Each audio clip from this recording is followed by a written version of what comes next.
Hello, Roadrunner fans. This is JJ Perez with Inside Runner Sports, and welcome to episode 4 of my new podcast called 13 Questions with JJ Perez, where I sit down and talk with UTSA football players, coaches, staff, and ask them the same 13 questions throughout the entire football season.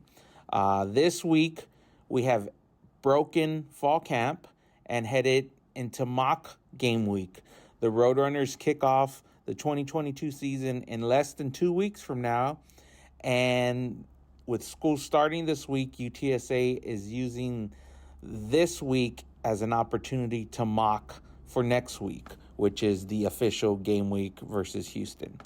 It's been an interesting fall camp so far. If any of you guys missed any of the news, be sure to check out InsideRunnerSports.com. A lot of really interesting storylines happening this fall. So again, thanks to everyone who's listened to the podcast so far. Having a lot of fun doing this. The first 3 episodes. Episode 1 was head coach Jeff Traylor. Episode 2 was quarterback Frank Harris. Episode 3 was safety Rashad Wisdom. And today we're talking with running back Brenden Brady. Brenden comes back to UTSA for a 5th season of eligibility this year. He has an interesting story because he initially decided he was going to step away from football after his 4th year of eligibility. He started his own business, kind of did that for a little bit, and was re-recruited to come back to the Roadrunners kind of in the middle of the spring season this past spring. Pretty interesting story. He talks about that a little bit on the podcast. And, some interesting tidbits. To be honest, Brendan's career as a Roadrunner has kind of been up and down due to all of the injuries he suffered. A lot of them have been freak injuries, if we're being quite frank. And last season with the broken forearm, I believe, may have been one of the most random, freakiest injuries that he's had to go through. So, again, he talked about that a little bit on this podcast and some pretty good insight. Brenden was one of the top running backs in the San Antonio area out of Cibolo Steele High School when UTSA recruited and landed him. It was a pretty big land for the Roadrunners at the time. And, his career has not quite been everything it could have been because of all of the injuries, but he is still had one heck of a Roadrunner career, and he looks to put a pretty, impactful stamp on what is going to be his last year as a Roadrunner. I mean, tabbed as arguably one of the most dynamic and important players on the offense. Brady is probably going to be either the 1A or 1B running back this season. And, there's a lot of weight on his shoulders and that running back room shoulders to try and replace the production of Sincere McCormick from last season. So without further ado, episode 4, 13 Questions podcast with UTSA running back Brenden Brady. JJ Perez here with the 13 Questions podcast. Brenden Brady, running back for the Roadrunners. Brenden, this is a new podcast that I'm starting where I'm asking UTSA football players 13 questions, but it's the same 13 questions. So we get, different answers, hopefully different answers from everybody. And it's going to be personal, football, sports. Okay. So a little bit of mix. Question number 1, what is your policy on naps? I'm a big nap guy. Yeah? Yeah, I love naps. Yeah? Sometimes I take a little bit longer nap than I should, but, it helps. So, what's a good range of time for the naps? Mine vary anywhere between an hour and 2 hours. That's about how long hours. I sleep, yeah. Did you get one in today yet or not yet? Not today. I went to lunch with my dad. Yeah. And then I went home, and then I had to wash the shirt. And then, I came up here, so. Got you. Question number 2, speaking of sleeping, how often do you dream about football, and what was your last dream? Ooh. I think I had a dream a couple nights ago, probably like 2 or 3 nights ago. Yeah. I just remember Coach Traylor was in it. I don't remember what it was about, but I remember Coach Traylor was in it. So I had to have something to do with football. Yeah, yeah. How often do you dream something like that?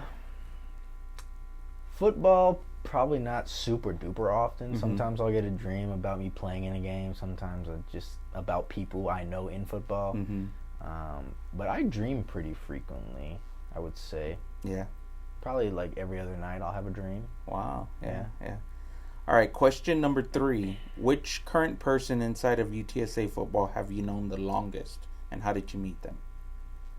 Ooh. Probably Frank. Yeah, probably Frank Harris. Yeah. Pee Wee football? I didn't play with him, but I knew him when he was in high school, and then we obviously came here, and he's been here for like a bajillion years. Yeah. So.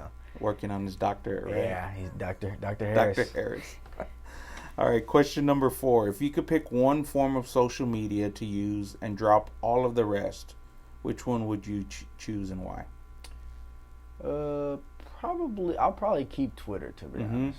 I think Twitter is probably the most used platform for me, just because, I can promote a lot of stuff on there and, just voice opinions and things like that, and it gets out to a wide variety of my followers. But, yeah, probably Twitter.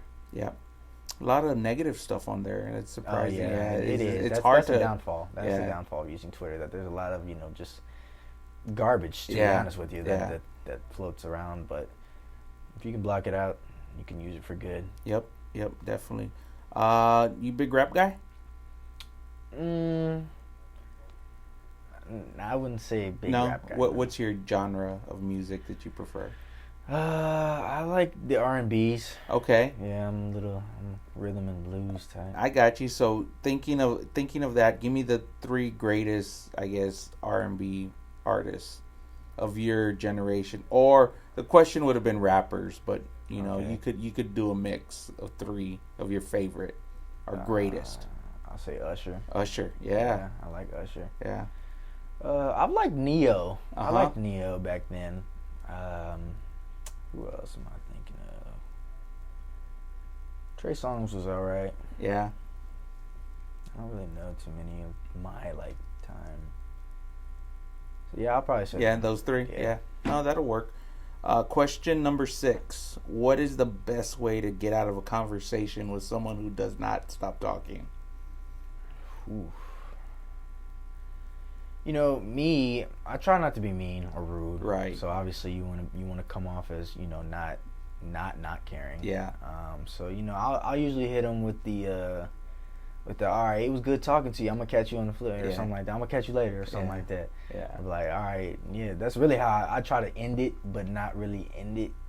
Yeah. If that makes sense. Yeah. Just I always basically appreciate them for talking to you, and that you'll talk to them another time. Basically, that's all you can do, really. All right, question number 7. This is a custom question from me to you. I want you to, I guess, thinking about your business that you started, I guess first tell us a little bit about it, and then what made you start that? So coming out, I've always been entrepreneurial mindset.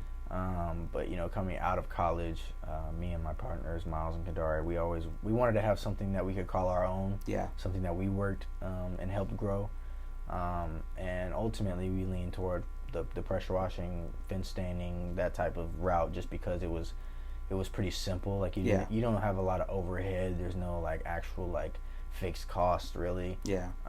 So it was just get the supplies, get the equipment, and start doing jobs, start making money. Yeah. And we're setting aside some money right now just to help get more equipment and things like that. But we're also in the process of getting commercial contracts and things like that. And so that's something that we're looking forward to and growing in the future. College of business degree, is that what your degree sir. was? What was your emphasis there? Business administration. Okay. Yeah. So that's what I did here. Yeah. So it's a good way to go. Are you a big NBA guy, Hooper guy? I'm not a big NBA guy. No. I watch sometimes. When the finals come on, obviously you got to watch. But as far as regular season basketball, I don't really keep up with it too much. Who would you be? Who would your GOAT be? NBA GOAT. My NBA GOAT. Ooh. Jordan, Kobe, or LeBron? If you had to pick one I'm of a the 3. big Kobe fan. Kobe guy. Yeah. I love Kobe. Kobe was somebody that I looked up to, even just because we didn't play the same sport. Just his mentality that he attacked playing sports with, and how he made players around him better, and just held everybody to the same high standard. I think that you can apply that to a lot of things in life, and I definitely apply it to football. So just having that Mamba mentality is what I see. Yep. Question number 9, and this is a one I'd like to know because thinking about your career as a whole, I don't think it's gone as you would have envisioned it, I guess. But a genie appears and offers you the opportunity to go back to the beginning of your career. You get to retain all of the knowledge you have. Would you go back and start over? No. Really? Really, no, I would not.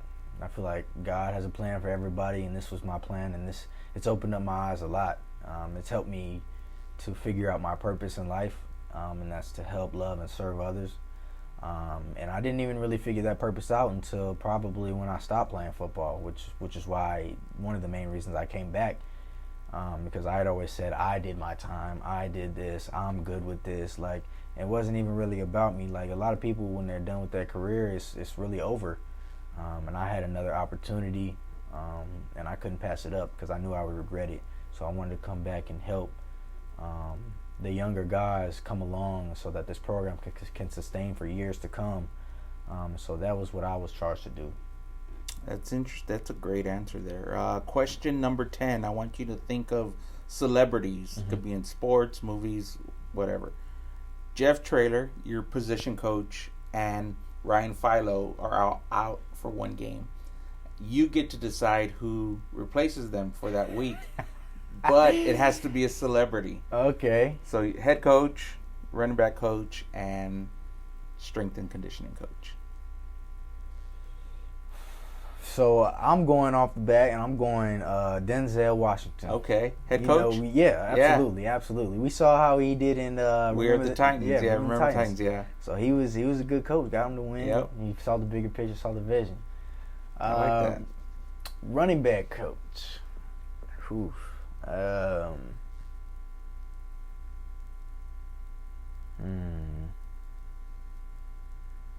That's a good one. All right, I'm gonna skip that for now. I'm gonna go to strength. The strength. Yeah. I'm gonna go ahead and pick The Rock. The Rock. Yeah, that's a good obviously. one. You got a guy who's yoked like that. You know, he can get you yoked too. He'll get you fired up. Why not? And ready. Right. Running back coach. Who would I choose? Be a former NFL guy. Anybody, any celeb.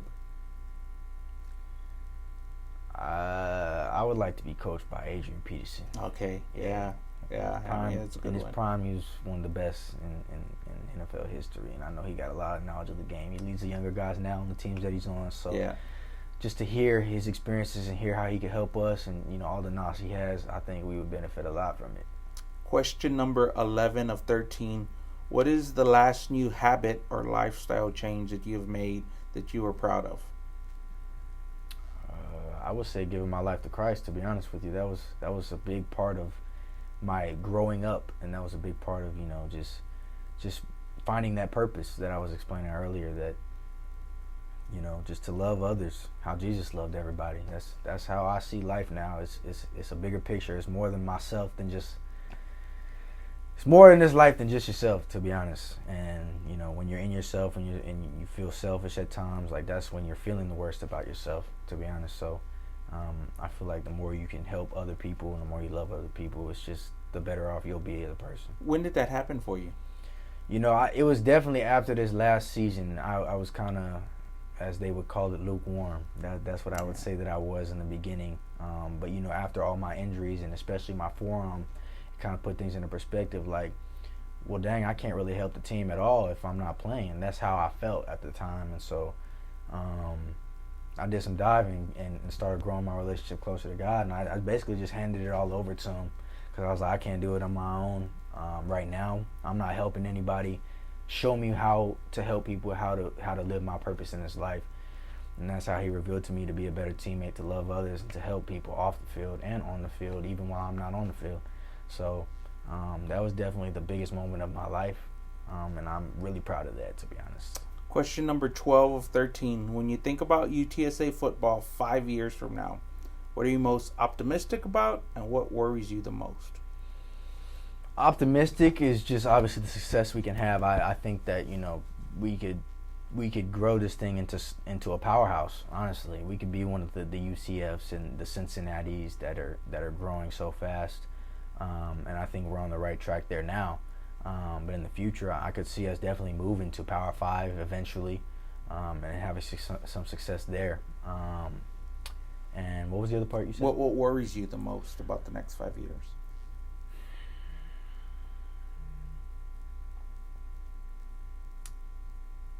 I would probably say being stagnant or decreasing what we built. Yeah. Just because we'll be moving into a new conference, and it's a whole new slate of teams that we haven't seen, and so just being stagnant, just being a regular team, when we have the potential to grow so much more. Yeah. I feel like that's probably the most thing. Last question is from the previous podcast guest I had that was Rashad. So Rashad gave me a question to ask you, and we all know you decided to come back for a 5th year of eligibility.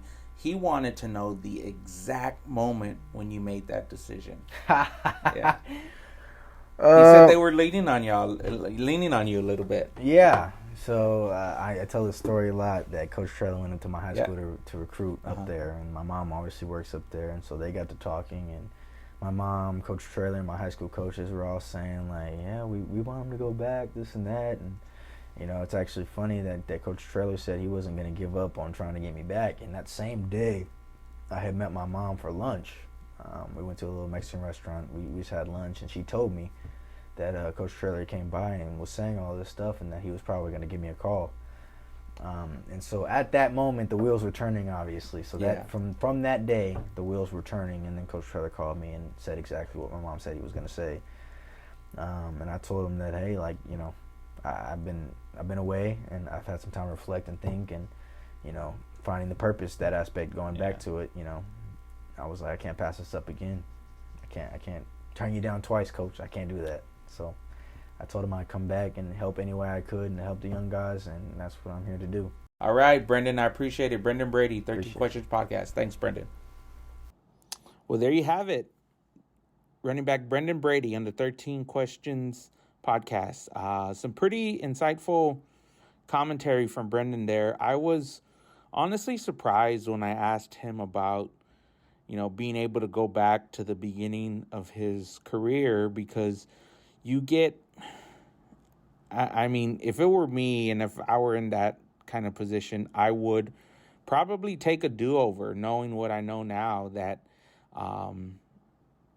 you're going to have to go through this adversity, and you're going to have to go through all this unexpected situations that, I mean, how does one deal with the, injury that keeps you out a few weeks and then a few months, and then you have this freak injury with your arm, and it's like you might not play anymore. And if I would have had the opportunity to go back, I think I would have. But I also think his answer about his faith and kind of learning how to put that perspective at the forefront is pretty interesting, to be honest, because we don't hear a lot about that from football players. And for Brenden to open up like that, I think that was very, very eye-opening to see the kind of person he is and kind of what he's developed into as a young man. So again, thanks to Brenden for taking the time. We recorded that actually this past weekend at UTSA Media Day, so I appreciate that. And UTSA setting that up for us. Kind of got a little bit out of order here with my guests and order of appearance, so I had to cut out the question for the next guest. But we'll get it back on track here. Next up will be outside linebacker Dadrian Taylor, and we'll get his thoughts next week on the podcast. Until then, we'll talk to you guys soon. JJ Perez, Inside Runner Sports, 13 Questions Podcast. Thanks for listening.